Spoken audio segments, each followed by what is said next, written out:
https://youtube전비/axk8sqr162w-는 대괄호 최근에 유명 연예인과 프로듀서가 사귄다는 소문이 삽시간에 퍼지면서 포털 사이트에서 이들의 이름이 거론됐죠.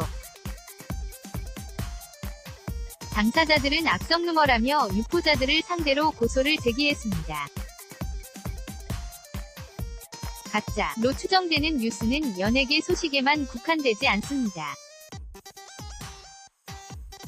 민감한 정책 현안은 물론 남북관계를 포함한 국가안보나 경제 등의 분야에서도 이 같은 뉴스가 만들어지고 있습니다.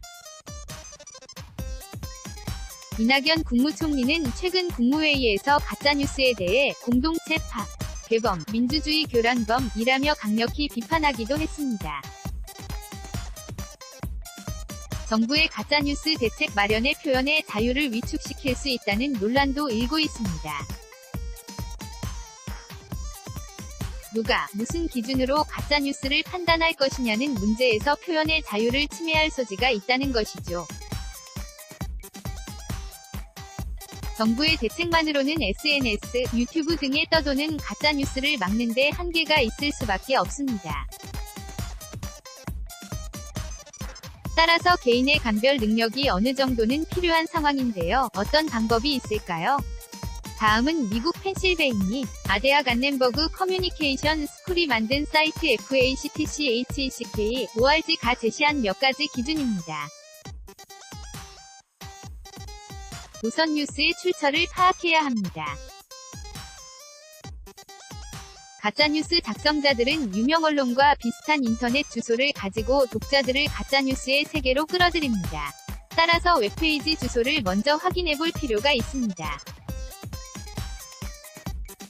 또 음모이론이나 대한뉴스를 만든다고 소개하는 웹사이트의 경우도 대부분 가짜뉴스를 양산했죠.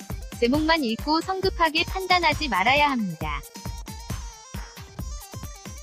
기사를 끝까지 읽다 보면 가짜뉴스의 경우 기사 내용과는 관계없는 황당한 내용이 나오기도 합니다. 때로는 공신력 있는 언론마저도 독자를 끌어들이기 위해 제목을 선정적으로 뽑기도 합니다. 작성자를 확인해야 합니다. 작성자가 유명 언론사에 다녔다고 사칭하거나 본인의 프로필에 허위 사실을 기재하기도 합니다. 기사의 근거자료와 작성 날짜를 확인해야 합니다. 기사에 나오는 근거자료가 희박하거나 잘못된 경우도 다반사입니다. 예전에 발표된 사안을 마치 최근 발표인 양 속이는 경우도 있죠. 아예 풍자를 목적으로 한 가짜뉴스도 있으니 주의해야 합니다. 자기 생각이 선입견에 사로잡혀 있는지도 체크해봐야 합니다. 자신이 믿고 싶은 내용만 확신하는 확증 편향에 빠져 있는 것은 아닌지 되물어볼 필요가 있습니다. 서울는 연합뉴스, 송광호 기자, 이한나 인턴 기자, 디자인 버프 27꿀뱅이와 ENA.co.kr 2018년 10월 24일 17시 송고